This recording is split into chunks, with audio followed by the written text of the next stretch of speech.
You have heard the word Vedas, but what if everything you were told about them was only the surface? The Vedas are not one mysterious book. They were not written by one person, and they were never intended to be merely read like ordinary religious texts. Long before knowledge was stored in libraries, their sacred sounds were carried through human memory with such extraordinary precision that every word, rhythm, pause, and pronunciation survived across thousands of years. But what did these ancient seekers actually discover? Why did they believe the universe was governed by an invisible order? Why was sound considered powerful enough to transform consciousness? And how did teachings about desire, karma, death, the soul, and ultimate reality emerge from this ancient tradition and influence humanity for generations? Today we will open the four doors of Vedic knowledge, uncover the real meaning of the word Veda, explore why these teachings were called that which is heard, and reveal how outward rituals gradually became a profound journey into the human mind.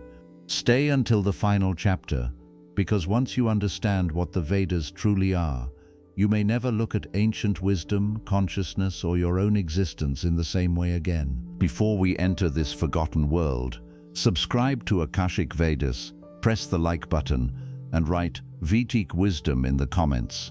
By doing this, you are not only supporting this channel, you are helping ancient knowledge reach another person who may be searching for the truth without even knowing where to find it.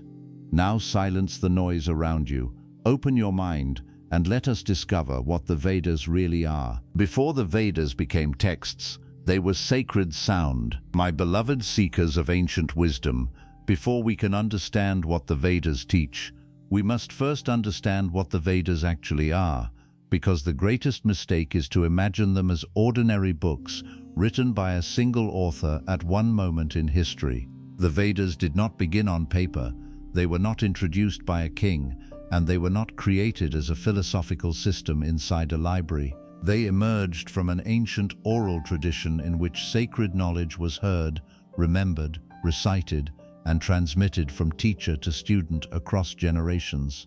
Long before printing presses existed, and before written manuscripts became the normal way of preserving knowledge, the Vedas lived through the human voice and were protected by the extraordinary discipline of human memory. The word Veda comes from the Sanskrit root vid, meaning to know, to understand, or to discover. Therefore, Veda does not simply mean a book.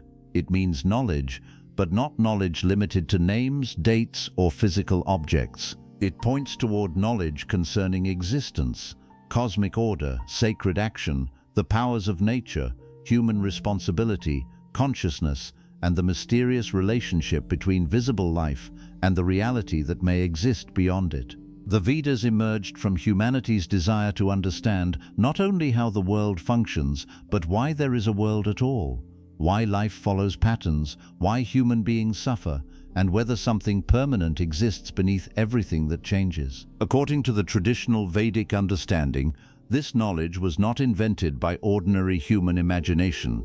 The ancient sages known as rishis were regarded as seers who perceived sacred truths in states of profound concentration and inner clarity. They were not described simply as authors composing personal opinions.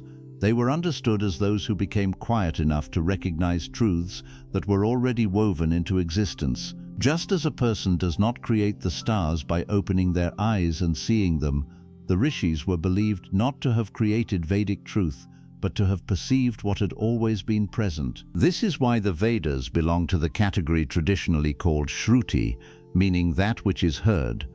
The word does not suggest casual listening with the physical ears alone. It represents a deeper kind of reception in which truth is encountered through purified awareness. The rishi becomes like a clear instrument through which knowledge can be recognized and expressed. Whether one accepts this traditional understanding literally or approaches it historically, the idea reveals something essential about the Vedic vision. Truth was not considered the private property of a personality. It was something greater than the individual, something that demanded humility, discipline, and careful preservation. Modern scholarship generally places the oldest Rigvedic compositions within the 2nd millennium BCE, although the Vedic tradition itself does not define their authority through a single human date or author. This difference between historical study and traditional belief must be understood respectfully. Historical scholarship asks when particular hymns were composed and how the language developed, while the sacred tradition asks what kind of truth those hymns reveal and why generations considered them worthy of exact preservation. These approaches may ask different questions, but together they help us recognize the immense age and importance of the Vedic heritage. Imagine an age without printed books, digital recordings, microphones, or permanent archives. If a sacred verse were forgotten or pronounced incorrectly, there might be no written copy available to restore it. The survival of the Vedas therefore depended upon a living chain of teachers and students who treated memory as a sacred responsibility. A student did not merely hear a verse once and repeat its general meaning. The student learnt its exact sounds, accents, rhythm, sequence, and pronunciation under the guidance of a trained teacher. The lesson continued until the verse could be recited with remarkable accuracy. To protect the Vedic words from accidental change, highly sophisticated methods of recitation were developed. Verses were learned in their natural order, but they were also practiced through repeated and rearranged patterns that allowed errors to be detected. Words could be recited separately, joined together, repeated forward, and reviewed through complex sequences. These methods worked like an ancient system of verification, making it extremely difficult for a careless alteration to pass unnoticed. The Vedas survived not because time was gentle with them, but because countless people dedicated their lives to carrying every sound into the next generation. This oral preservation also explains why sound holds such an important place in the Vedic world. In modern life, we often treat words only as containers of information. If the general meaning is understood, we may not care greatly about tone, rhythm, or pronunciation. Vedic recitation approached language differently. Sound, meaning, intention, breath, and rhythm were understood as connected. A sacred utterance was not merely a sentence describing reality. Its disciplined recitation was itself considered an action capable of shaping attention and creating an ordered inner state. This does not mean that every sound was believed to function like magic without understanding or discipline. The Vedic tradition placed great importance on correct performance, preparation, responsibility, and context. Sacred knowledge was not treated as a shortcut for gaining power without transformation. The person receiving it was expected to cultivate patience, concentration, respect, and self-control. Knowledge was powerful precisely because it demanded that the seeker become capable of carrying it. The ancient relationship between teacher and student was therefore much deeper than the modern exchange of information.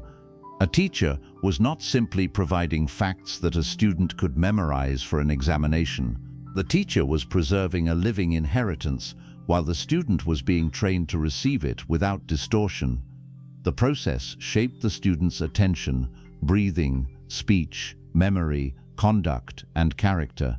Before a seeker could interpret the deepest ideas, that seeker first had to learn how to listen. This may be one of the first great lessons the Vedas offer modern humanity.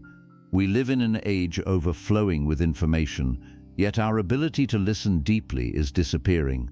We consume thousands of words every day, but very few enter the center of our awareness. We move rapidly from one voice to another, collecting opinions while rarely becoming still enough to examine whether any of them contain wisdom.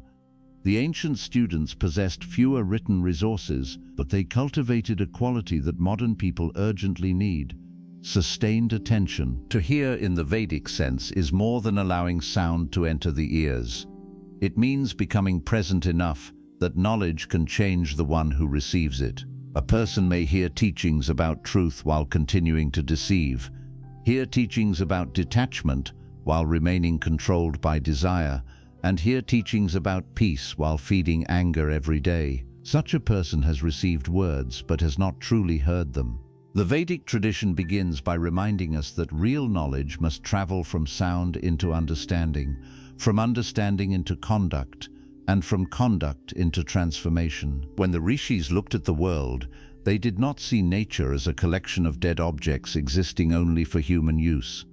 They witnessed fire rising, dawn returning, rain nourishing the earth, storms crossing the sky, rivers sustaining communities, and seasons moving through an ordered cycle. These forces were approached with reverence because human life depended upon them. The hymns preserved wonder before existence and expressed humanity's attempt to build a meaningful relationship with the powers that sustain life. The earliest Vedic hymns therefore carry the atmosphere of people standing before an immense and mysterious universe. They praise, question, request, wonder, and sometimes admit uncertainty. This is important because the Vedas do not present ancient seekers as people who possessed easy answers to every mystery. Some of their most profound passages reveal intellectual humility. They ask how creation began, what existed before manifestation, and whether anyone can fully know the ultimate origin of existence. That willingness to remain before a question without creating a convenient answer is one reason the Vedas still feel alive. The Vedas were sacred, but sacredness did not eliminate inquiry. Instead, reverence made the questions deeper. The ancient seers were not merely asking how to obtain food, victory, health, protection, or prosperity. Although such human concerns are present within the Vedic collections, they were also moving toward questions that would later become central to Indian philosophy. What is the foundation of reality? What is the self? Is there an order connecting human action with consequence? What survives when the body falls? Can the individual discover unity beneath the apparent separation of existence? However, we must move carefully and step by step. The Vedas contain many periods, layers, voices, and forms of thought.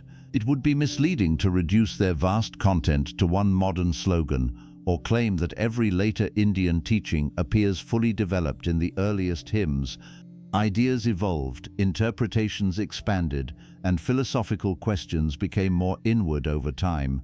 Understanding the Vedas requires respecting this development rather than forcing thousands of years of tradition into a single, simple message. This is also why the Vedas cannot be properly understood through isolated quotations found on the internet. A beautiful sentence may sound Vedic while belonging to a much later text, a modern teacher, or an inaccurate translation. Genuine study requires knowing which collection a passage belongs to, how the Sanskrit terms function, what ritual or philosophical context surrounds it, and how different traditions have interpreted it. Ancient wisdom loses its depth when it is separated from its history and turned into convenient motivational language. Yet the purpose of studying the Vedas is not to imprison them in the past. Their origins reveal something timeless about the human search for knowledge. Before humanity built modern laboratories and digital archives, people were already looking beyond immediate survival and asking what kind of universe they inhabited. They observed patterns, preserved memory, developed disciplined methods, and passed questions across generations. Their answers belonged to their world, but many of their questions still belong to ours. We still ask why desire grows stronger after being satisfied. We still struggle to live in balance with nature. We still search for meaning when success fails to bring peace. We still stand beside death and wonder whether consciousness simply disappears. We still sense that human life must involve something more than accumulation, competition, and temporary pleasure. The language has changed, but the ancient restlessness remains within us. Therefore, before the Vedas became manuscripts studied by scholars or translated into modern languages, they were a living current of sacred sound carried from one consciousness to another. Their first home was not a shelf, but the disciplined human memory. Their first protection was not ink, but devotion. Their first readers were listeners, and their first lesson was that knowledge deserves to be approached with attention, humility, and responsibility. Now we can begin to understand what the Vedas truly are. They are not the work of one author, not a single book, and not merely a collection of ancient commandments. They are a vast body of sacred knowledge formed and preserved through an ancient oral tradition containing humanity's hymns of wonder, systems of ritual, reflections on cosmic order, and gradually deepening questions about consciousness and ultimate reality. But this is only the first door.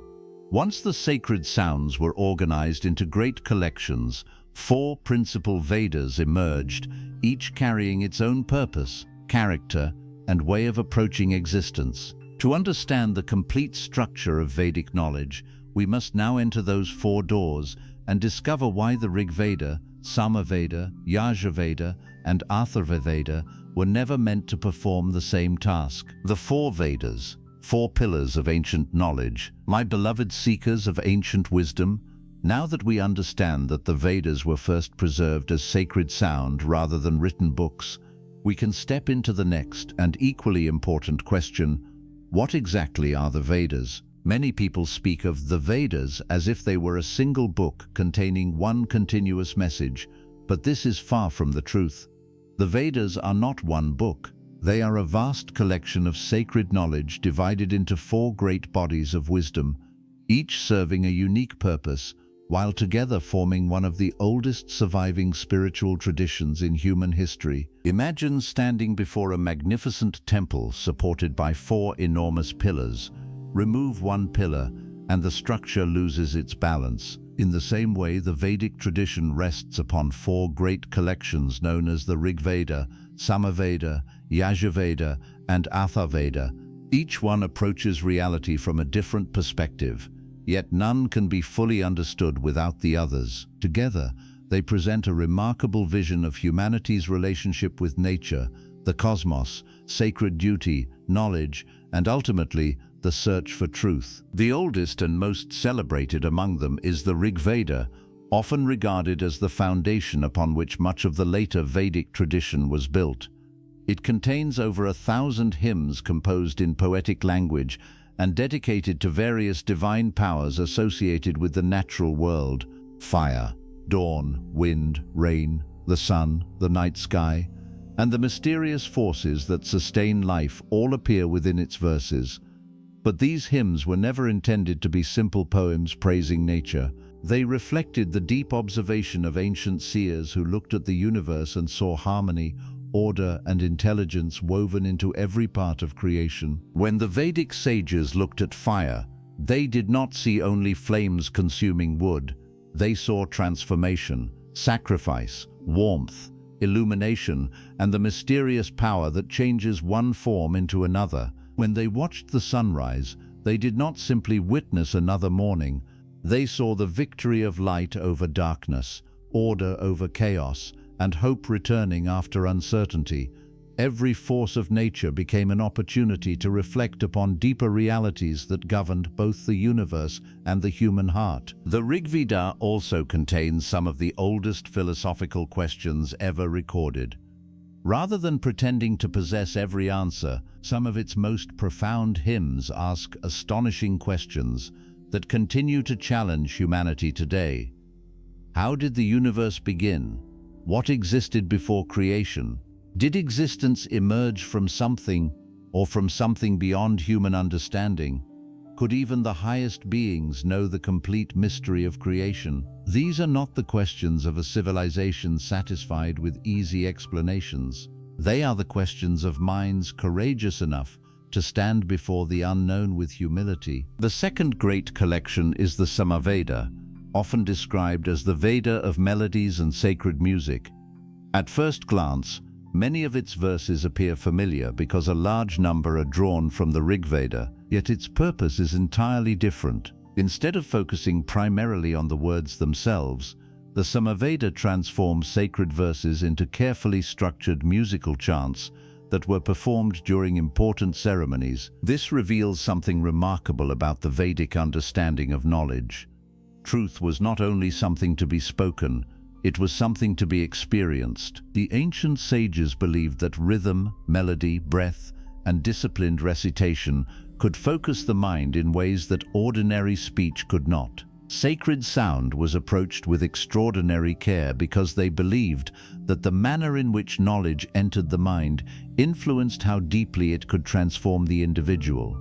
Even today, many scholars consider the Samaveda one of the earliest foundations of India's long musical tradition, demonstrating that music itself could become a path toward contemplation rather than mere entertainment. The third collection is the Yajurveda, which serves as a guide for sacred action. While the Rig Veda preserves hymns and the Samaveda gives many of those hymns musical expression, the Yajurveda explains how rituals and ceremonial practices were to be performed with precision and discipline. Every movement, every offering, every spoken formula carried symbolic meaning within a carefully ordered system. However, reducing the Yajurveda to a manual of rituals would miss its deeper significance. The rituals themselves reflected an understanding that human actions matter. Every deliberate act has consequences, every offering represents intention, and every disciplined practice reminds the individual that harmony requires responsibility. The external ceremonies pointed toward an internal truth. True order begins when one's thoughts, words, and actions become aligned. This idea would later become one of the defining themes of Indian philosophy. Long before discussions of meditation became widespread, the Vedic tradition was already teaching that careless action leads to disorder, while disciplined action creates harmony between the individual and the larger order of existence. The fourth and final collection is the Atharva Veda, perhaps the most distinctive of all. Unlike the earlier Vedas, which focus heavily on hymns and sacrificial traditions, the Atharva Veda enters the everyday realities of human life. It contains prayers for health, blessings for families, reflections on society, discussions concerning healing, protection, prosperity, and the countless uncertainties that accompany ordinary existence. This broader perspective reminds us that the Vedas were never concerned only with distant philosophical ideas or grand cosmic questions. They also addressed the practical concerns of people living ordinary lives. The ancient sages understood that the search for truth does not occur only in forests or temples. It also unfolds within families, communities, illness, work, fear, hope, and daily responsibility. Wisdom must illuminate everyday life if it is to remain meaningful. One of the greatest misunderstandings surrounding the Vedas is the belief that each of these four collections teaches separate or even conflicting ideas. In reality, they function like different chapters of one immense conversation. The Rig Veda inspires wonder before existence. The Samaveda transforms sacred knowledge into disciplined sound. The Yajurveda teaches the importance of conscious action. The Atharvaveda brings wisdom into the practical realities of human life. Together they guide the seeker from observation to expression, to action, and finally to integration. Yet another misunderstanding must also be corrected. Many people hear the names of the four Vedas and imagine that reading them is similar to reading a modern book from beginning to end. The Vedas are far more complex than that. Each Veda contains different layers developed over centuries, including collections of hymns, explanations of rituals, contemplative teachings, and eventually profound philosophical reflections. Their wisdom unfolds gradually rather than all at once. This gradual unfolding reveals something extraordinary about the Vedic tradition itself. It never expected the seeker to understand ultimate reality immediately. Just as a child learns to walk before running, and a student masters the alphabet before reading philosophy, the Vedas guide the individual through stages of understanding. First comes observation, then discipline, then reflection, and finally self-inquiry. Knowledge becomes deeper as the seeker becomes more prepared to receive it. Modern life often encourages us to search for instant answers. We expect a single book, a single teacher, or even a single video to explain everything about existence.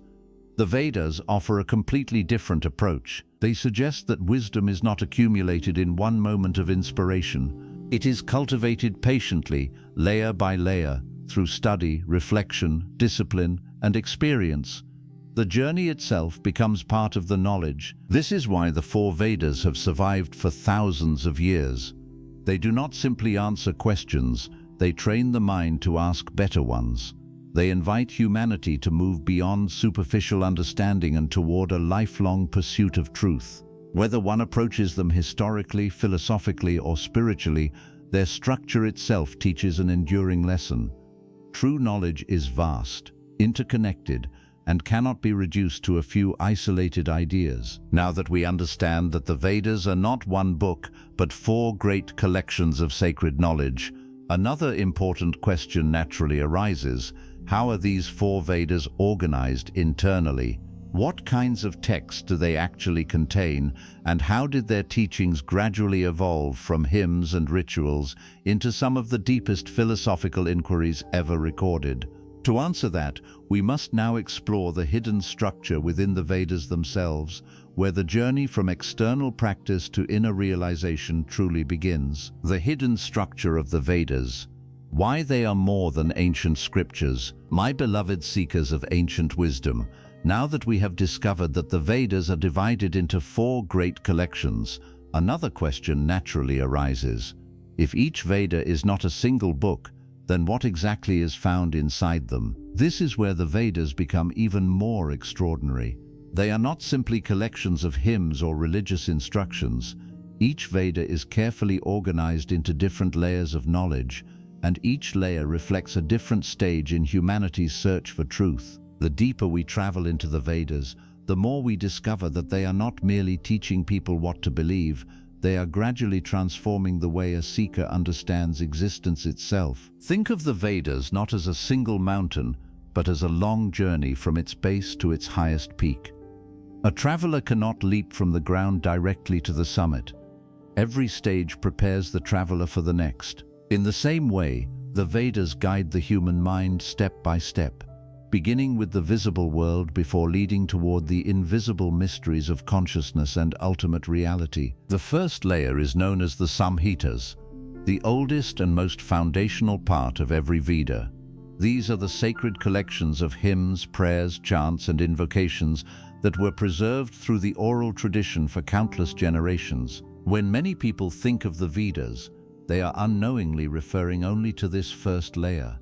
The Samhitas contain verses dedicated to the forces that sustain existence: fire, the sun, dawn, rivers, storms, the earth, and the mysterious powers through which life continues. However, to imagine these hymns as primitive attempts to explain nature would be a serious misunderstanding. The ancient seers were not merely describing physical events, they were observing that behind the changing world appeared to exist an extraordinary order. Fire was not simply burning wood, it represented transformation. Dawn was not only the arrival of sunlight, it symbolized awakening after darkness. Rain was not merely water falling from the sky, it became a reminder that life depends upon forces beyond human control. Every hymn encouraged the listener to see the visible world as pointing toward deeper realities hidden beneath ordinary perception. But the Vedas did not stop with hymns alone. As the tradition grew, another layer emerged known as the Brahmanas. These texts explain the meaning and purpose of the sacred rituals described throughout the Vedic tradition. At first glance, modern readers often find these rituals difficult to understand. Why were offerings made into fire? Why were ceremonies performed with such remarkable precision? Why did every action, every word, and every gesture seem so important? The answer reveals something profound about the Vedic worldview. The rituals were never intended to be empty ceremonies performed for their own sake. They reflected the belief that the universe itself functions according to harmony and order. Just as nature follows patterns that sustain life, human beings were encouraged to live with discipline, intention, and responsibility. Every carefully performed ritual became a reminder that actions shape consequences and that harmony begins with conscious living rather than careless habit. Yet the Vedas continued to evolve. Over time, some seekers began asking deeper questions. They wondered whether the greatest sacrifice was really the offering placed into a sacred fire, or whether the greatest sacrifice was the transformation taking place within the human heart. This change in perspective gave rise to another remarkable layer known as the Aryankas, often called the forest texts. The very name tells us something important.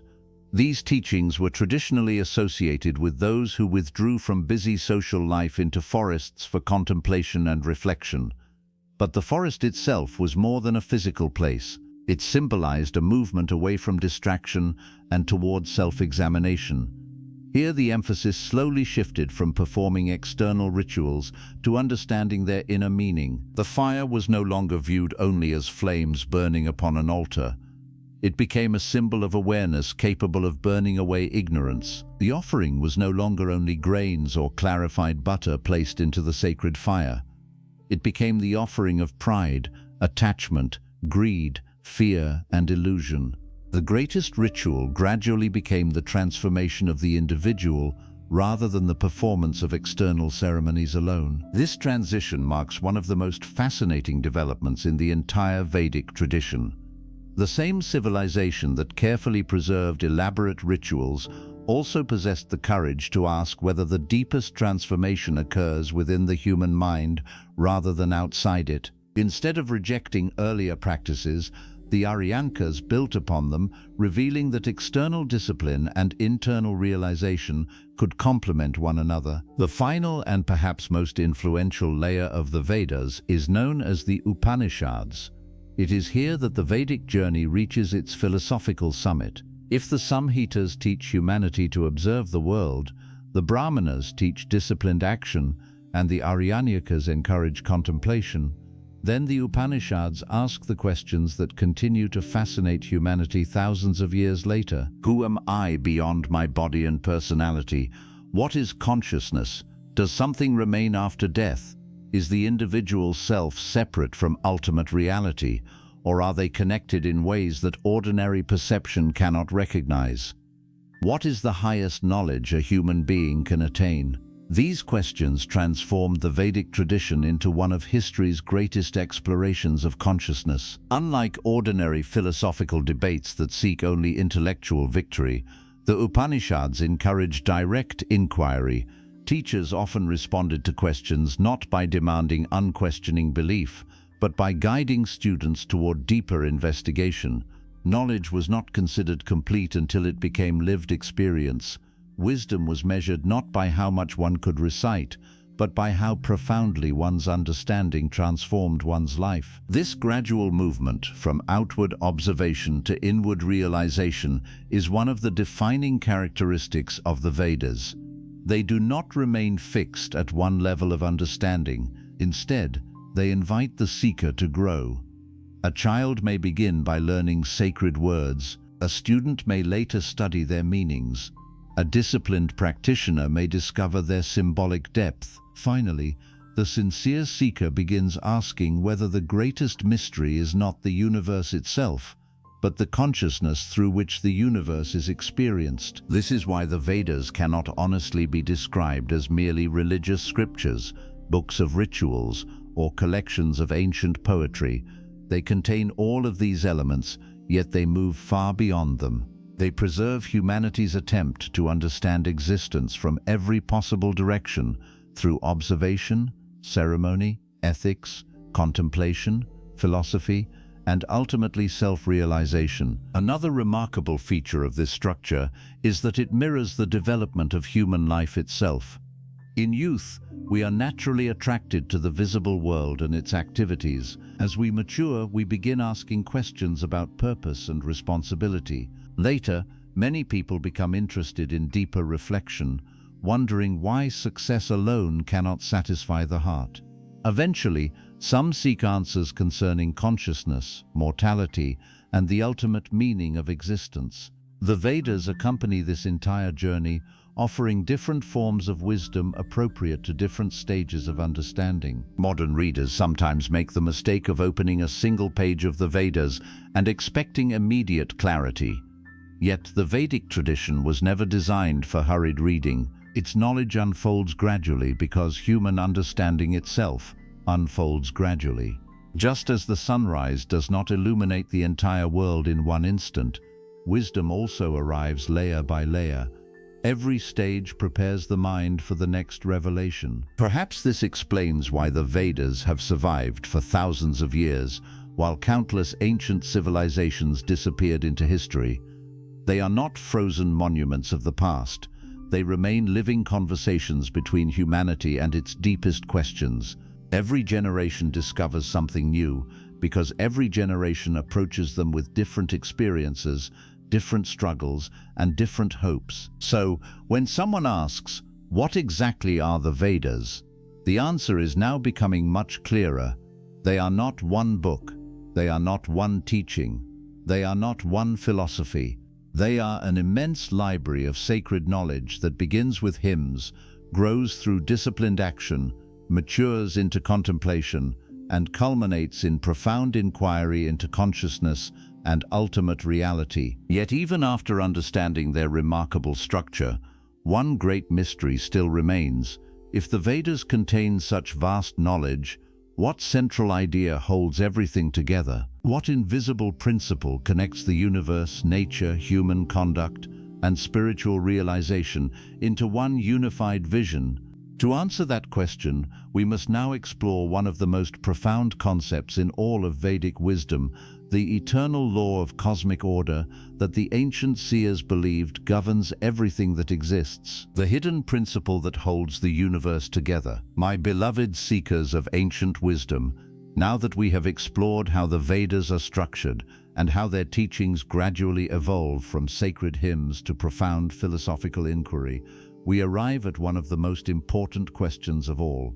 If the Vedas contain thousands of verses, countless rituals, deep reflections, and centuries of accumulated wisdom, what is the single idea that connects them all? What invisible thread binds together the heavens, the earth, human life, the seasons, the stars, and the destiny of every individual? The ancient Vedic seers answered this question with a concept so profound that it became the foundation of everything else they taught. They called it Rta, the eternal cosmic order. To understand what the Vedas truly are, one must understand this principle, because without it the hymns lose their meaning, the rituals become empty actions, and the philosophy becomes impossible to grasp. The Vedic sages observed the world with extraordinary patience. They watched the sun rise every morning without fail. They saw the moon move through its predictable phases. They noticed the arrival of the seasons, the flowing of rivers, the return of rain, the growth of forests, the migration of birds, and the endless rhythm through which life continued generation after generation. Nothing appeared completely random. Behind the visible world they perceived an astonishing harmony, an invisible intelligence that allowed existence itself to remain balanced. They called this harmony Arata. It was not imagined as a god sitting above creation controlling every event like a ruler issuing commands. Instead, it described the natural order through which the universe continuously sustained itself. Every star, every river, every breath, every cycle of nature participated in this great order. The universe was understood not as chaos accidentally organizing itself, but as a living system governed by profound balance. Yet the Vedas never limited this principle to nature alone. The ancient seers believed that just as the stars follow their paths and rivers flow according to their nature, human beings also possess an inner order that should guide their lives. When a person lives in harmony with truth, honesty, compassion, discipline, and responsibility, that individual participates in the same universal order that governs the heavens themselves. But when greed, arrogance, violence, dishonesty, and uncontrolled desire dominate the mind, human beings separate themselves from that harmony and create suffering both within themselves and in the world around them. This idea remains astonishingly relevant even today. Modern civilization possesses technologies that the ancient sages could never have imagined, yet many of humanity's deepest struggles remain unchanged. We continue to experience anxiety despite comfort, loneliness despite constant communication, conflict despite education, and dissatisfaction despite abundance. The Vedas suggest that external progress alone cannot restore balance if the inner order of the individual has been forgotten. This is where another important idea begins to emerge. As Vedic thought developed, the principle of Rta gradually gave rise to the concept of Dharma. While Rta describes the universal order governing existence itself, Dharma concerns the way human beings choose to live within that order. It asks not simply, how does the universe function, but also, How should I act if I wish to live in harmony with truth? Dharma is often translated as duty, righteousness, or moral responsibility, but none of these translations captures its complete meaning. In the Vedic tradition, Dharma is that which upholds, sustains, and protects harmony. Every individual has responsibilities shaped by circumstance, character, knowledge, and stage of life. Living according to Dharma does not mean blindly following rules without understanding. It means aligning one's actions with wisdom rather than selfish impulse. Imagine a musician performing within a great orchestra. Every instrument has its own role. If one musician insists upon playing only for personal attention while ignoring the conductor and the other instruments, beautiful music quickly becomes noise. In the same way, the Vedas suggest that every human being participates in a much greater harmony. True freedom is not found by rejecting every responsibility, but by discovering how one's life contributes to the greater balance of existence. This understanding also changes the meaning of success. Modern society often measures success through wealth, power, influence, or recognition. Yet the Vedas repeatedly remind us that external achievements alone cannot guarantee peace if they are obtained by violating the deeper order of life. A person may accumulate possessions while losing integrity. Another may gain influence while destroying inner tranquility. The Vedic sages would ask a simple but uncomfortable question: if your achievements separate you from truth, have you truly succeeded? The principle of cosmic order also shaped the Vedic understanding of ethics. Good and evil were not viewed merely as lists of permitted and forbidden actions. Instead, actions were evaluated according to whether they strengthened harmony or produced disorder. Every choice either moved the individual closer to alignment with truth or further into confusion. This way of thinking encouraged personal responsibility rather than blind obedience. One of the greatest misconceptions about the Vedas is the belief that they promote fatalism, that everything is fixed and human effort is meaningless. In reality, the opposite is true. Because the universe operates according to order, human choices matter deeply. Every thought influences action, every action shapes character, and character influences destiny. The individual is not powerless but profoundly responsible. The future is continuously shaped by the quality of present decisions. This insight later became closely connected with the doctrine of karma, although karma itself would be explored much more fully in later Indian philosophical traditions. Even within the Vedic worldview, however, the seeds of this understanding are already visible. Actions are not isolated events disappearing into nothingness. They become part of a larger moral and spiritual pattern woven into the fabric of existence itself. Another remarkable aspect of Rita is that it embraces both the external universe and the inner life. The same harmony observed in the movements of the stars must also be cultivated within the human heart. A person consumed by constant anger lives in disorder regardless of outward success. A person controlled by endless desire remains restless regardless of material abundance.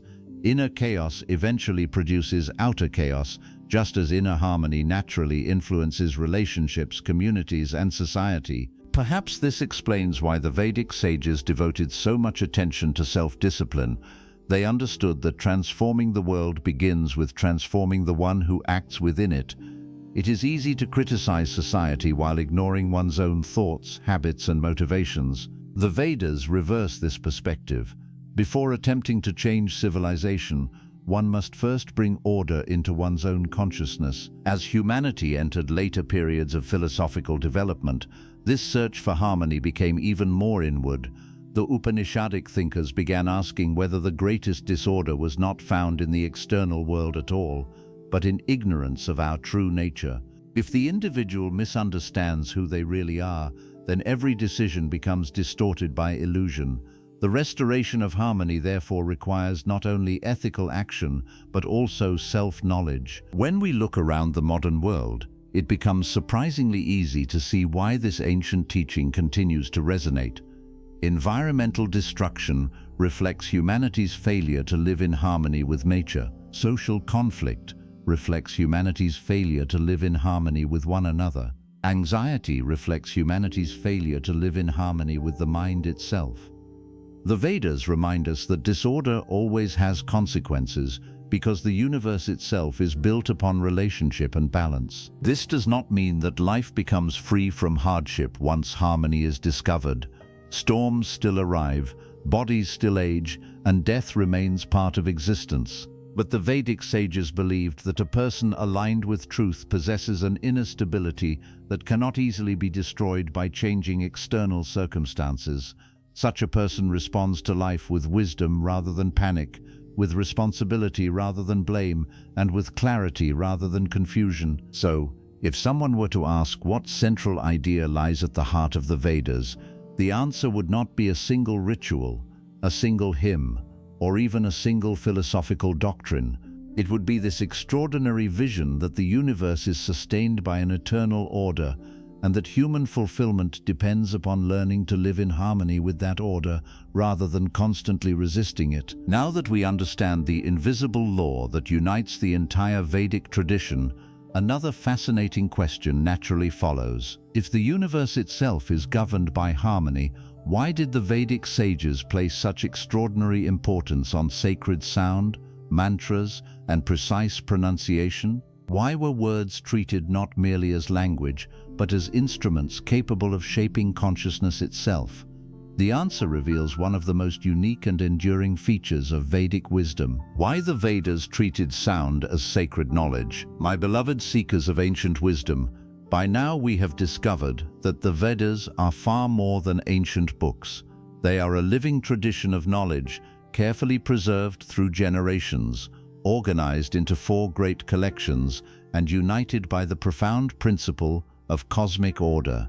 Yet there is another remarkable feature that makes the Vedas unlike almost any other ancient tradition in human history. It is not found in stone temples, sacred symbols, or written manuscripts. It is found in something far more ordinary, yet far more mysterious: the human voice. To the modern mind, words are often treated as simple tools for communication. We speak to exchange information, express opinions, or describe the world around us. Once the message has been delivered, the words themselves usually disappear into memory. But the ancient Vedic sages saw language very differently. To them, sound was not merely a vehicle for meaning, it was itself a sacred reality.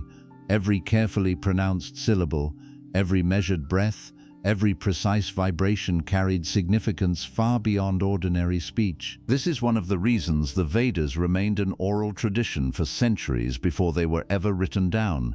Many people assume this happened because ancient people lacked the ability to write. While writing certainly became more widespread later, the oral preservation of the Vedas was not simply the result of necessity. It was a deliberate choice. The sages believed that sacred knowledge could not be fully separated from the sound through which it was transmitted. Imagine listening to a beautiful piece of music. You may write the lyrics on paper, but the written page can never fully capture the melody, the rhythm, the emotion, or the living experience of hearing the song performed. In much the same way, the Vedic seers believed that sacred knowledge was inseparable from its proper recitation. The sound itself formed part of the teaching. This explains why Vedic students underwent years of rigorous training before they were permitted to recite the sacred hymns independently. They did not merely memorize the general meaning of a verse. They learnt every syllable, every accent, every pause, every tonal variation, and every rhythmic pattern with astonishing precision. Even the slightest error in pronunciation was corrected immediately, not because the teachers were obsessed with perfection for its own sake, but because preserving the integrity of the tradition depended upon absolute accuracy. To modern observers, this level of discipline may seem almost unimaginable, yet it proved extraordinarily successful. Long before audio recordings, printing presses, or digital archives existed, the Vedas survived with remarkable consistency through nothing more than disciplined human memory. This achievement remains one of the greatest accomplishments of oral preservation in the history of civilization. The Vedic teachers developed sophisticated methods of memorization, unlike anything found elsewhere in the ancient world. Students did not simply repeat verses from beginning to end. They learned them in multiple patterns, reciting words individually, in pairs, forwards, backwards, and through increasingly complex arrangements. These methods functioned almost like an ancient system of error correction. If a mistake entered one pattern of recitation, it could immediately be identified and corrected by comparing it with the others. This extraordinary discipline reveals something important about the Vedic understanding of knowledge itself. Truth was considered far too precious to be entrusted to careless memory. Every generation accepted the responsibility of preserving the teachings exactly as they had been received. In this way, the Vedas became not only a body of wisdom but also a living chain connecting thousands of years of teachers and students. But why was sound considered so important in the first place? The answer lies in the Vedic understanding of creation. The sages observed that vibration exists throughout nature. Thunder shakes the sky. Rivers create endless rhythms. Wind moves through forests with changing tones. The human heartbeat follows its own pattern. Even speech itself begins as vibration carried through breath. Everywhere they looked, movement and sound accompanied life. From this observation emerged the idea that sound possessed transformative potential.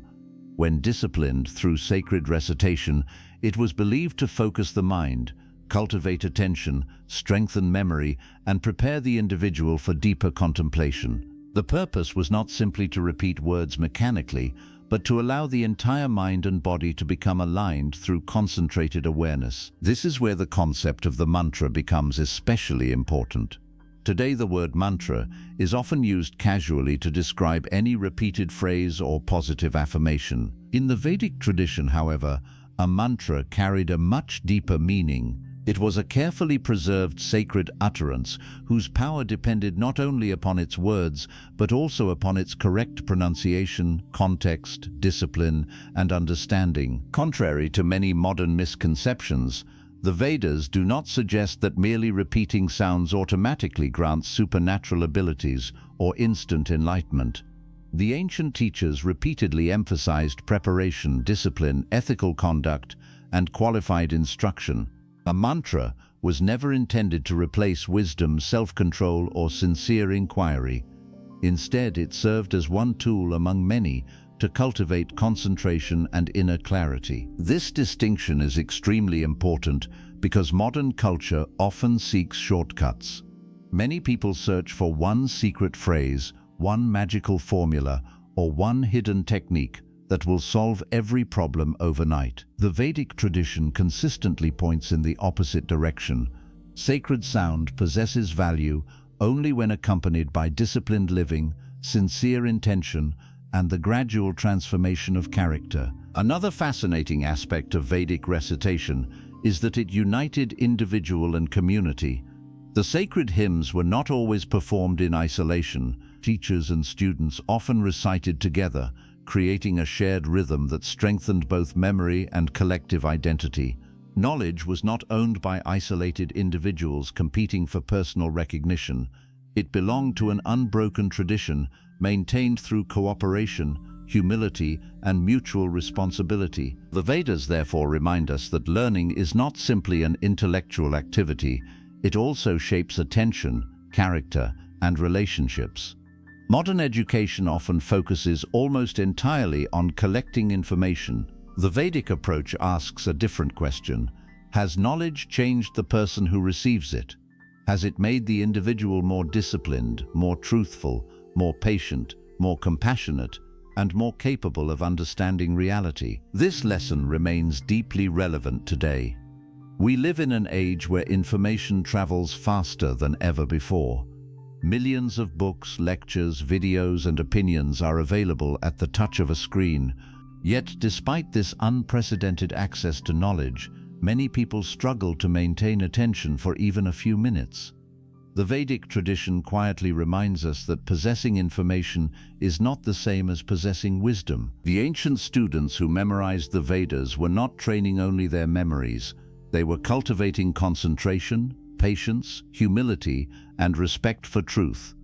Every recitation became an exercise in disciplined awareness. Every carefully spoken word reminded them that genuine knowledge requires effort, consistency, and responsibility. This also explains why the Vedas survived while many other ancient traditions gradually disappeared. Civilizations rose and fell, kingdoms expanded and collapsed, libraries burned, manuscripts were lost. Yet the Vedas continued to live because they had already been written into the minds of generations of dedicated students. The greatest library was not built from stone or parchment, but from living memory. Perhaps this offers one of the deepest lessons hidden within the Vedic tradition. Knowledge preserved only on paper can be forgotten when books disappear. Knowledge preserved only on screens can vanish when technology fails. But knowledge that has become part of human character cannot easily be destroyed. The true purpose of learning is not merely to store information outside ourselves, but to allow wisdom to become inseparable from who we are. When we ask, what exactly are the Vedas, we now begin to see another part of the answer. They are not simply ancient texts waiting to be read. They are a living tradition of sacred sound, carefully protected through extraordinary discipline, reminding humanity that truth deserves both precision and reverence. Their preservation was not accidental. It was one of history's greatest acts of collective dedication to knowledge. Yet, despite their remarkable methods of preserving sacred sound, the Vedas never intended sound alone to become the final goal. Every hymn, every mantra, every carefully remembered verse ultimately pointed toward something even greater: the transformation of the individual from outward ritual to inward realization.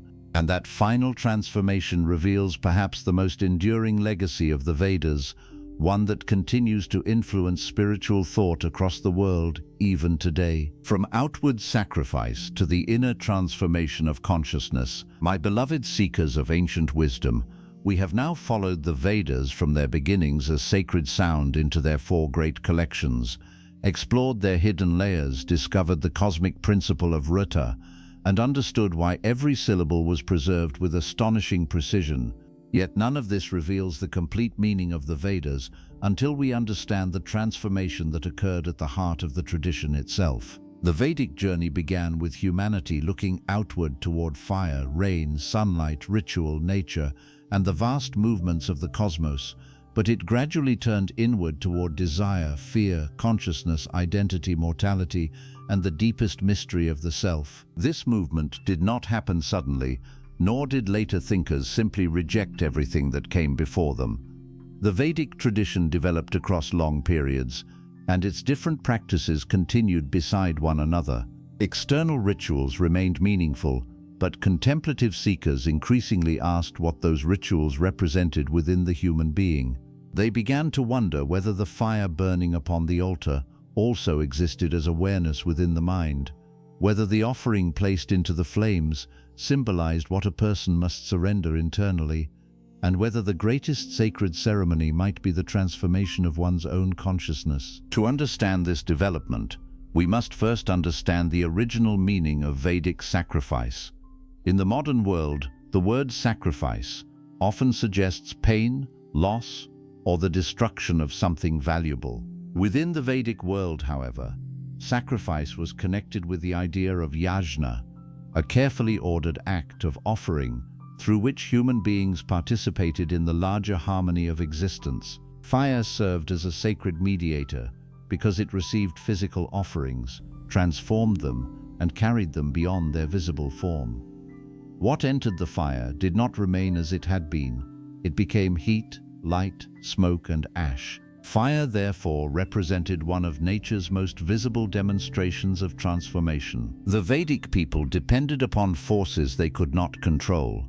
They needed rain, fertile land, healthy animals, sunlight, protection, social stability, and the continued renewal of life. Their offerings expressed gratitude, responsibility, reverence, and a desire to remain connected with the powers sustaining existence. Rather than viewing themselves as completely separate from nature, they understood life as a relationship of giving and receiving. The earth gives food, rivers give water, trees give shelter, animals support communities, and the heavens provide the conditions through which life continues. Human beings, in return, were expected to respond with recognition, restraint, and responsible action. This is one reason yajna cannot be reduced to superstition or a primitive attempt to bargain with unseen forces. It expressed a worldview in which nothing exists independently. Every life depends upon other lives. Every community depends upon shared responsibility, and every generation receives what previous generations preserved. The ritual offering made this principle visible. Life continues because something is given. Even today, although most people do not perform ancient Vedic ceremonies, they live through sacrifice every day. Parents surrender comfort to protect their children. Teachers give time so knowledge can survive. Farmers invest months of effort before seeing a harvest. A person gives immediate pleasure to build a meaningful future. A community survives because individuals contribute something beyond personal desire. Whenever human beings receive endlessly but refuse to give, relationships weaken, societies become unjust, and nature is exhausted. The Vedic principle of offering therefore contains a truth that reaches beyond its original ceremonial setting. A life built entirely upon taking eventually becomes empty because the individual separates personal well-being from the well-being of everything around them. The ritual reminded the participant that existence is sustained through reciprocity. To receive without gratitude creates arrogance, but to receive with awareness produces responsibility. However, as the Vedic tradition developed, seekers began examining the deeper meaning of the ritual itself. They asked whether perfect external performance was sufficient if the person performing it remained dominated by greed, pride, jealousy, dishonesty, and uncontrolled desire. Could an offering be sacred if the heart behind it remained selfish? Could spoken words possess truth if the life of the speaker contradicted them? Could fire transform the offering while leaving the individual unchanged? These questions opened a new door in the Vedic journey. The focus gradually expanded from the correctness of the external act to the consciousness of the person performing it. Intention became impossible to ignore. A ritual might be precise, but if it were performed only for status, reward, fear, or personal power, its spiritual meaning would remain incomplete. The ancient ceremony had to become more than movement and recitation. It had to awaken understanding. Within the Aryanyukas, the forest texts connected with the later layers of Vedic literature, ritual symbolism became increasingly contemplative. The forest represented both a real environment and a powerful spiritual condition. Away from the noise of public life, seekers could examine questions that crowded activity often hides.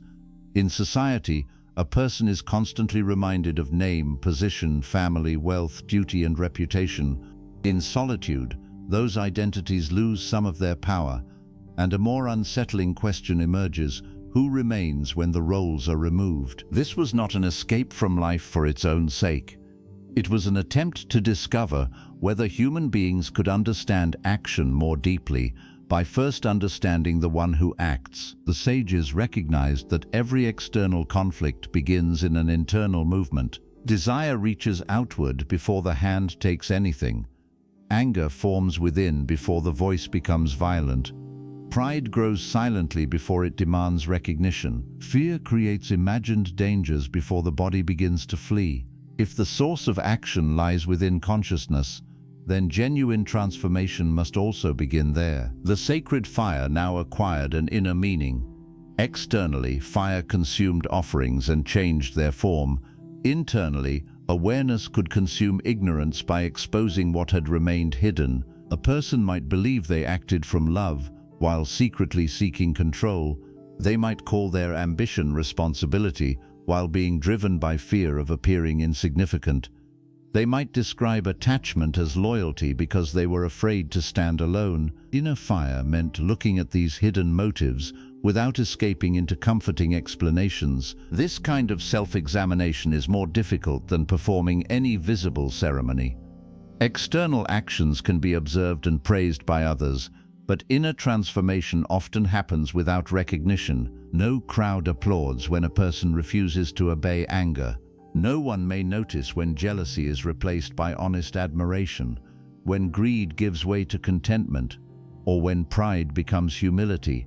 Yet the Vedic movement toward inward realization suggests that these invisible victories may be more spiritually significant than impressive actions performed for public approval. The offering also became inward. What must a seeker place into the fire of awareness? Not the body, not healthy ambition, and not every ordinary human desire, but the ignorance that allows desire to become a master. The offering may be the need to control other people, the obsession with praise, the resentment carried for years, the false identity defended at every cost, or the belief that possessions can provide permanent security. The external flame transforms material substances, while the inner flame transforms the way a person sees. This is where the Vedic understanding of sacrifice becomes intensely personal. Humanity often wants wisdom without surrendering anything. People want peace while feeding the habits that create restlessness. They want freedom while protecting their attachments. They want truth as long as it does not challenge their identity. They want transformation without allowing anything familiar to end. The inner meaning of yajna confronts this contradiction by teaching that every higher understanding requires the offering of a lower illusion. A seed cannot become a tree while remaining closed inside its shell. A student cannot become wise while refusing correction. A person cannot discover inner freedom while demanding that every desire be satisfied. Transformation always involves the ending of one form so another can emerge. Fire became the perfect symbol of this law because it reveals that change is not always destruction.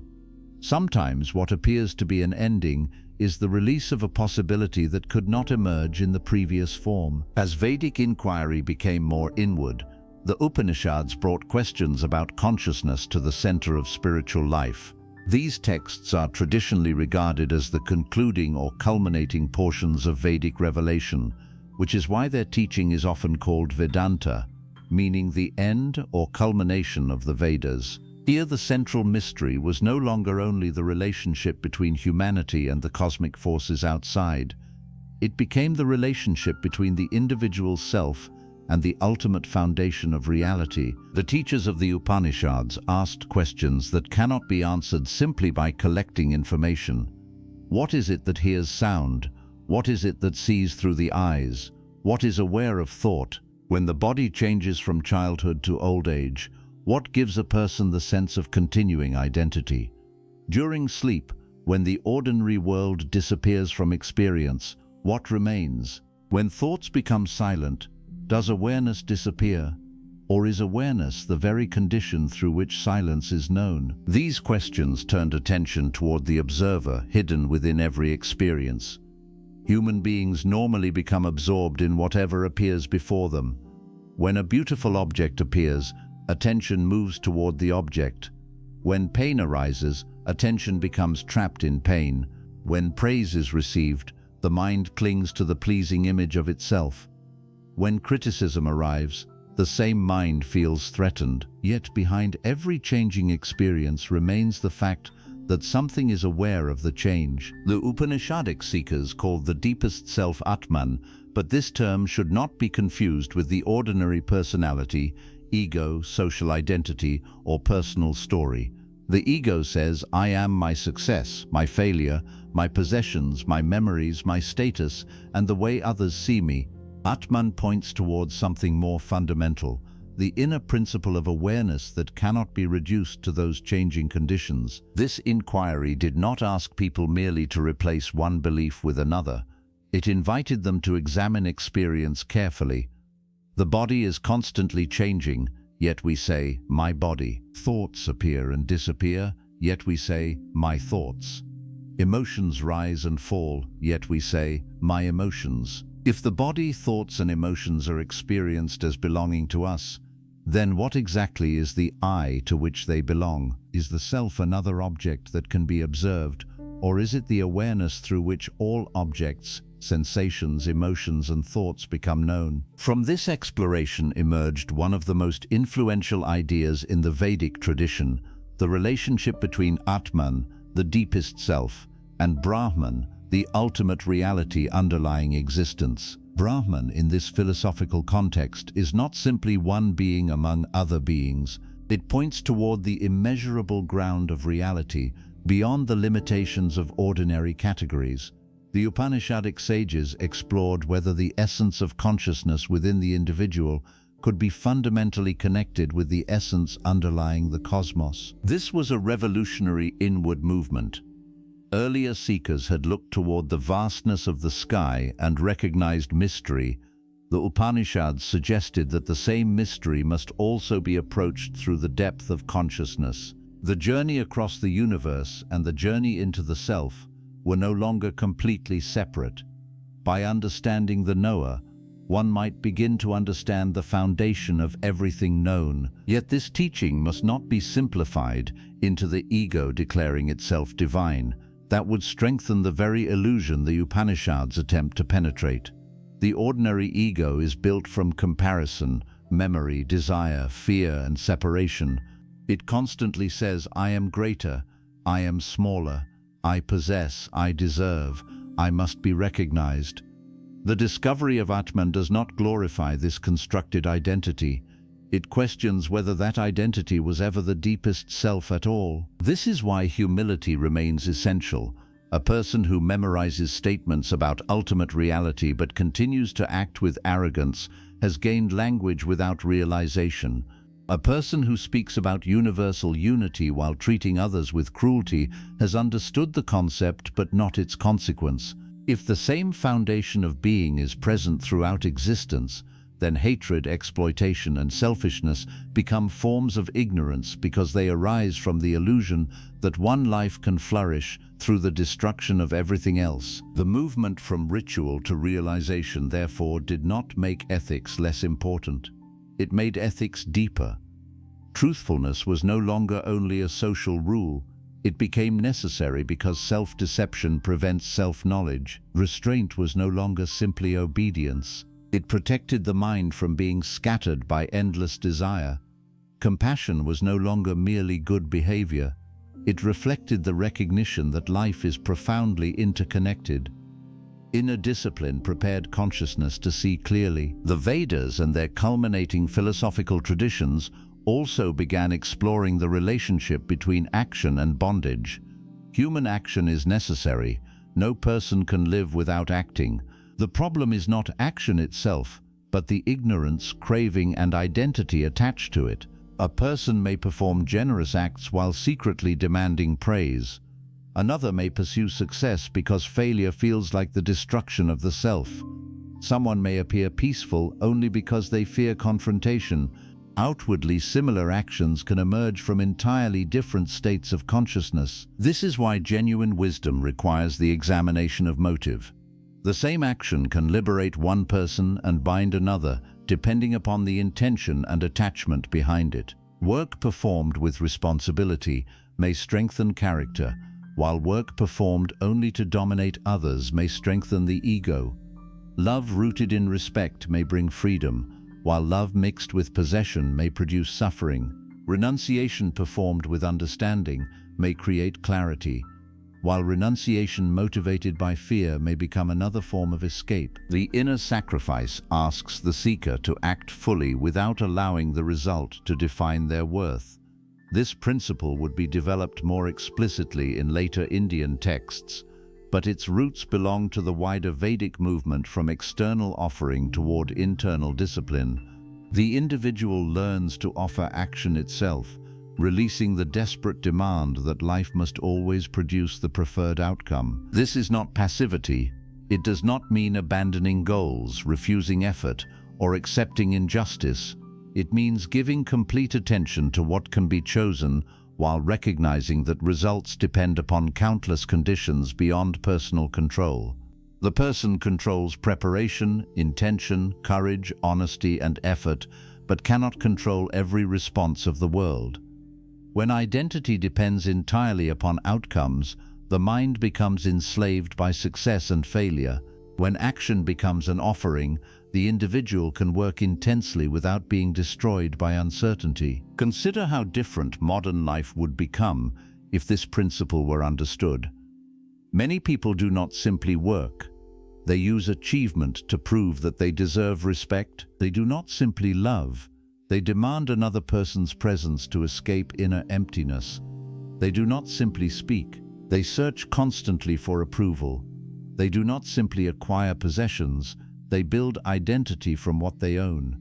Every action becomes burdened with the responsibility of proving who they are. The inward Vedic journey asks a liberating question: what if your deepest identity does not need to be constructed from changing circumstances?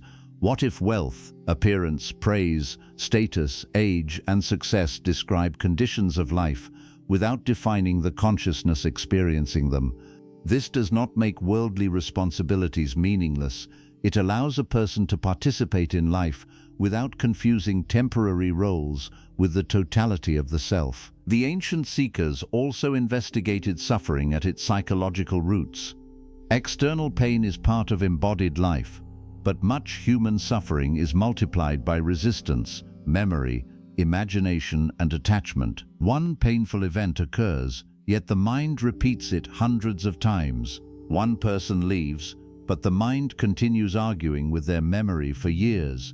One failure happens, but the ego transforms it into the belief that life itself has become worthless. The event may have ended, while the internal ritual of suffering continues. Awareness becomes the inner fire because it exposes this repetition.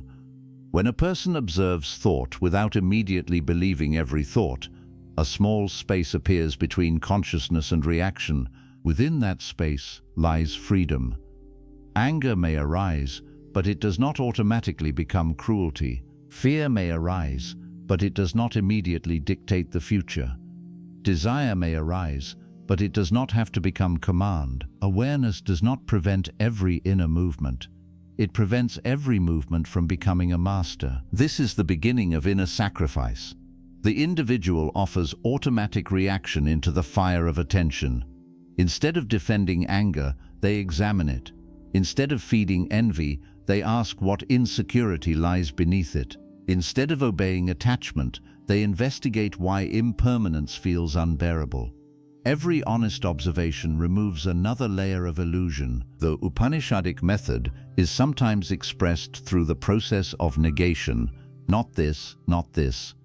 The seeker examines everything that can be perceived and recognizes that no changing object can completely define the unchanging knower. The body is experienced, but the body changes. Thought is experienced, but thoughts change.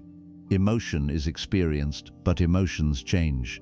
Social identity is experienced, but roles change. By refusing to mistake any temporary layer for the complete self, the seeker moves closer to what cannot be captured through an ordinary description. This does not provide a simple definition that the mind can own. In fact, it reveals the limits of language. Words divide reality into subjects and objects, names and forms, beginnings and endings. They are necessary for communication, but ultimate reality may not fit completely within the categories created by language. The Vedas began as sacred words, yet their deepest movement leads toward the silence from which words arise. That is one of the most beautiful paradoxes within the Vedic tradition. Sound is preserved with extraordinary precision, but sound ultimately points toward something beyond sound. Ritual is performed with discipline, but ritual ultimately points toward a transformation that cannot be seen. Knowledge is expressed through teaching, but teaching ultimately directs the seeker toward direct realization. The map is honored, yet the map is never mistaken for the destination. This is also why intellectual knowledge alone was considered incomplete. A person can study the names of all 4 Vedas, memorize their internal divisions, explain the meaning of rta, and discuss Atman and Brahman with impressive language, yet remain inwardly unchanged. Such learning has value, but it has not reached its highest purpose. The Vedic journey becomes complete only when knowledge begins dissolving ignorance in daily life. Can the person remain truthful when dishonesty offers an advantage? Can they remain steady when praise disappears? Can they recognize desire without becoming its servant? Can they see another person's humanity even during disagreement? Can they face aging without believing that physical decline destroys inner worth? Can they approach death with inquiry rather than refusing to acknowledge it? These are the places where philosophy becomes realization. The ancient wisdom of the Vedas shaped humanity because it did not separate the mystery of the cosmos from the transformation of the individual. The same person who asks how the universe began must also ask why anger governs the heart. The seeker who studies cosmic order must examine disorder within personal conduct. The one who praises sacred fire must discover whether awareness is burning away illusion. Without inner transformation, knowledge of the universe can increase human power while leaving human ignorance untouched. Modern civilization demonstrates this danger clearly. Humanity has learned how to cross oceans, communicate instantly, examine distant galaxies, and transform the physical world, yet it still struggles with greed, hatred, loneliness, and fear. Information has expanded faster than wisdom. Power has increased faster than responsibility. The Vedic movement from external mastery toward internal realization therefore remains profoundly relevant.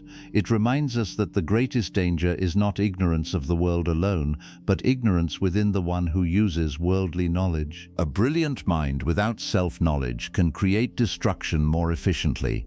A powerful person without discipline can spread suffering more widely.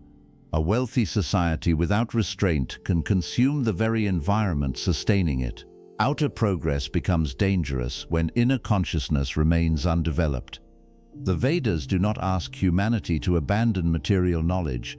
They ask that knowledge be guided by awareness, responsibility, and an understanding of life's interconnected order. The movement from sacrifice to self-knowledge also changes how we understand spiritual maturity. At first, the seeker may approach sacred practice because they want protection, success, health, prosperity, or relief from suffering. These desires are natural, and the Vedic collections openly acknowledge many ordinary human needs.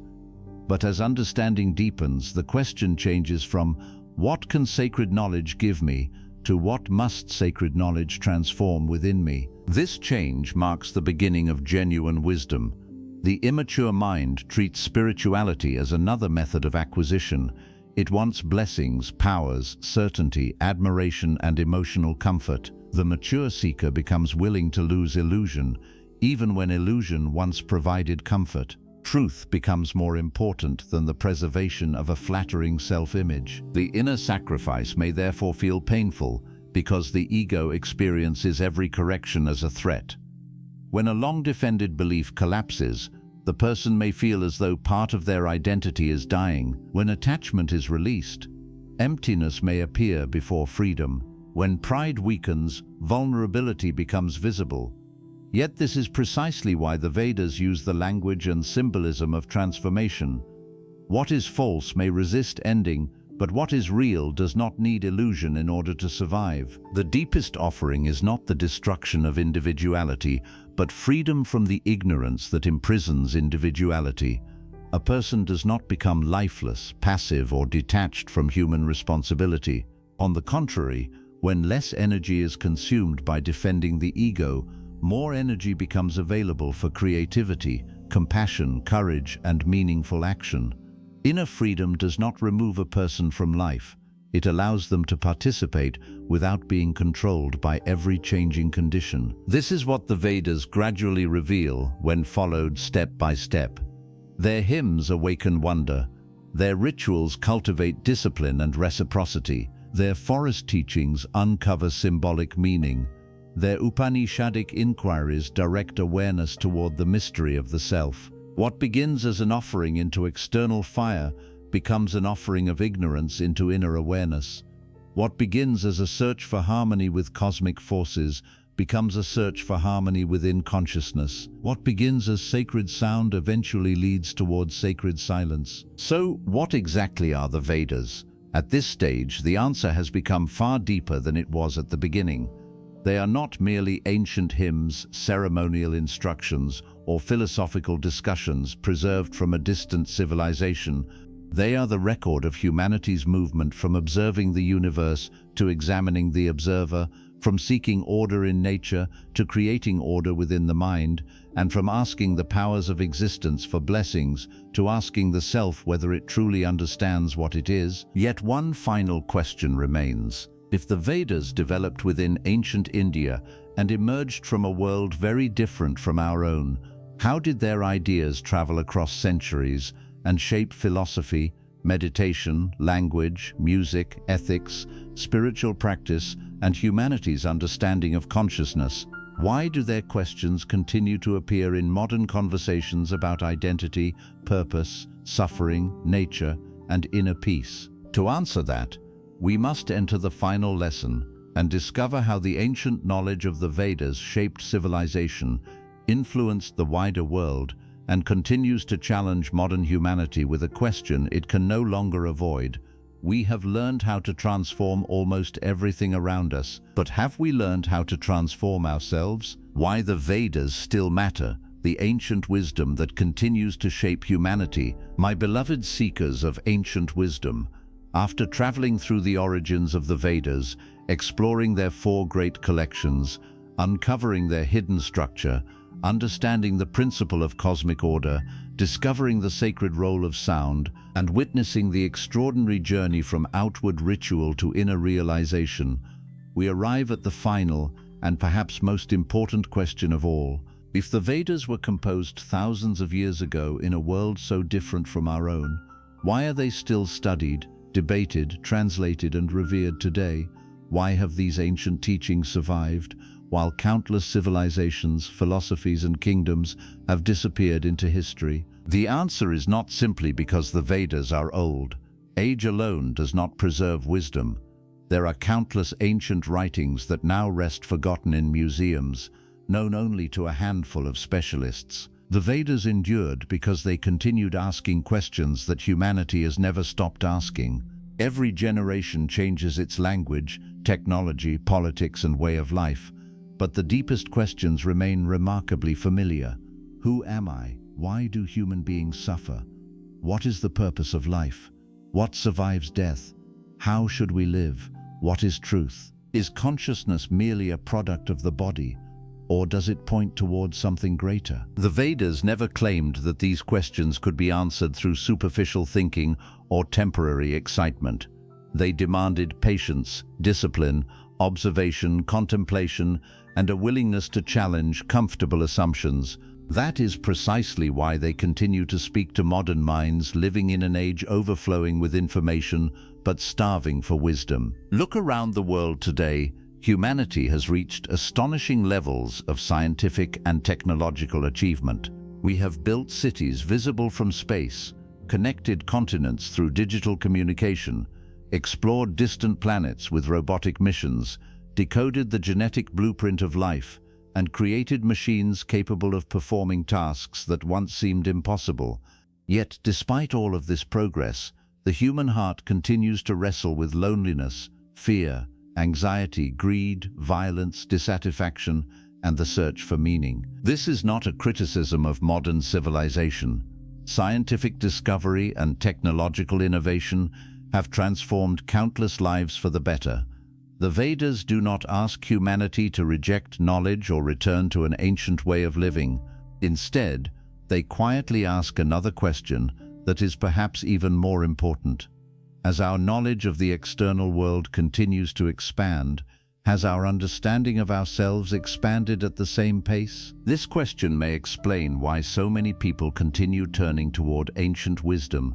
Modern life often teaches us how to build successful careers, accumulate wealth, manage businesses, operate machines, and solve practical problems.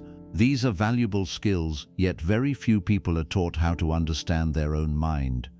We learn how to communicate with people across the globe, but many struggle to communicate honestly with themselves. We master technology capable of storing unlimited information, yet often fail to examine the beliefs, fears, and desires quietly shaping our daily decisions. The Vedas begin precisely where this inner neglect becomes impossible to ignore. They remind us that every civilization ultimately reflects the consciousness of the people who create it. If individuals remain dominated by greed, fear, hatred, and endless desire, no amount of external progress can permanently solve the suffering produced by those inner conditions. The outer world may become more sophisticated while the inner world remains deeply confused. This insight is one reason the Vedas continue influencing countless later traditions. Their ideas became the foundation upon which many schools of Indian philosophy developed.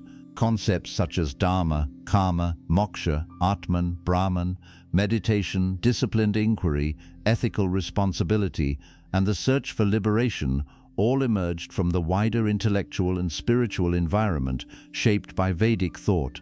Even traditions that later questioned or reinterpreted aspects of the Vedas often continued engaging with the questions they first brought into systematic discussion. The influence of the Vedas extended beyond philosophy. Their careful preservation of language contributed to the remarkable development of Sanskrit grammar, one of the most sophisticated linguistic systems ever created. Their attention to rhythm and melody profoundly influenced the evolution of Indian music. Their reflections on ritual, symbolism, ethics, and contemplation shaped literature, art, education, and cultural life for centuries. They became not simply sacred texts, but a civilizational foundation upon which generations continued building new forms of knowledge. Yet perhaps their greatest contribution lies elsewhere. The Vedas taught humanity that the search for truth is never complete. Every answer gives rise to deeper questions. Every discovery opens new mysteries. Genuine wisdom does not produce arrogance. It produces humility. The more deeply the ancient seers explored existence, the more aware they became of the vastness that still remained unknown. This humility stands in striking contrast to many modern attitudes. We often assume that possessing information means possessing understanding. We believe that quick answers are preferable to patient inquiry. We consume thousands of opinions every day without examining whether any of them transform our lives. The Vedic tradition invites us to recover something that modern culture often forgets: the courage to remain with profound questions instead of escaping them through distraction. One of the most beautiful features of the Vedas is that they do not force every reader into exactly the same relationship with them. A historian may study them as extraordinary documents preserving the intellectual life of ancient India. A linguist may admire the precision with which their language was transmitted across generations. A philosopher may explore their questions concerning consciousness and reality. A spiritual seeker may approach them as guides for inner transformation. A musician may appreciate the sacred tradition of Vedic chanting. Each perspective uncovers something valuable, because the Vedas themselves contain many layers. At the same time, it is important to approach the Vedas with honesty rather than exaggeration. In recent years, many sensational claims have appeared suggesting that the Vedas contain every modern scientific discovery, every technological invention, or every future event hidden in symbolic language. Such claims often distract from the genuine greatness of the Vedas. Their value does not depend upon proving that ancient sages secretly possessed every detail of modern science. Their true greatness lies in the depth of their philosophical questions, the sophistication of their oral preservation, the richness of their symbolic imagination, and their enduring exploration of consciousness, ethics, and the meaning of existence. When we exaggerate ancient wisdom, we unintentionally diminish it. The Vedas do not need sensational claims to remain extraordinary.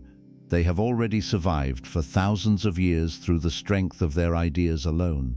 Their real power is not found in making impossible promises, but in awakening deeper understanding. Another lesson modern humanity can learn from the Vedas is the importance of balance.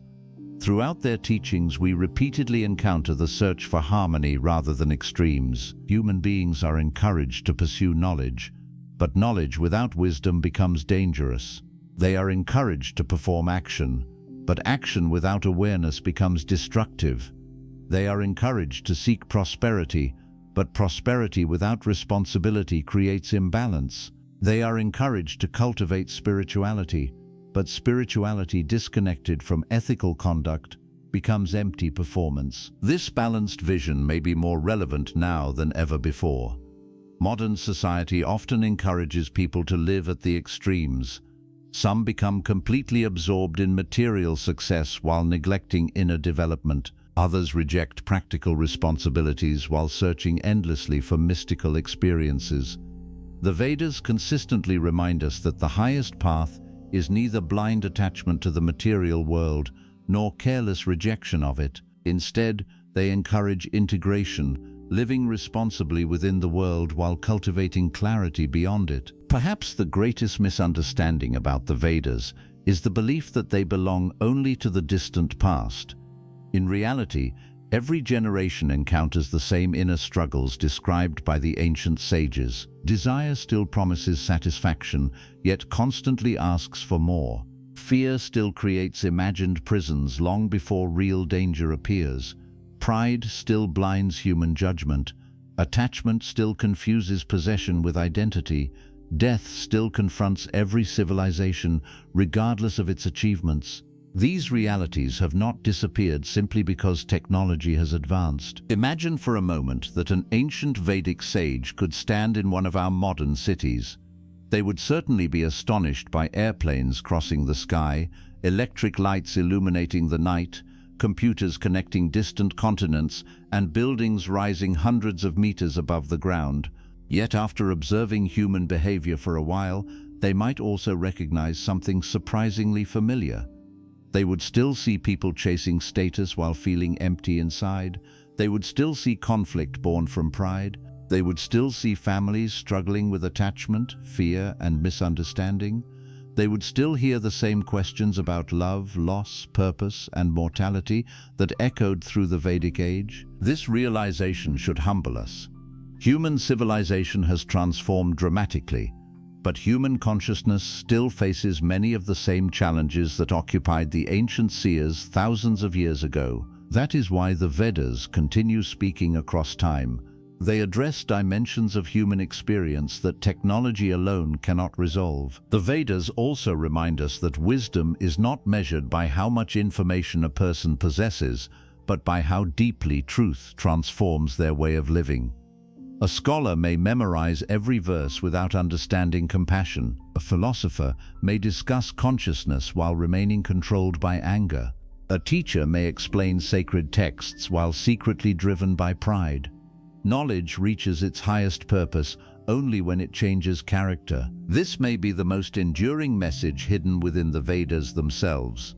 They begin with sacred sound, yet they do not end with sound.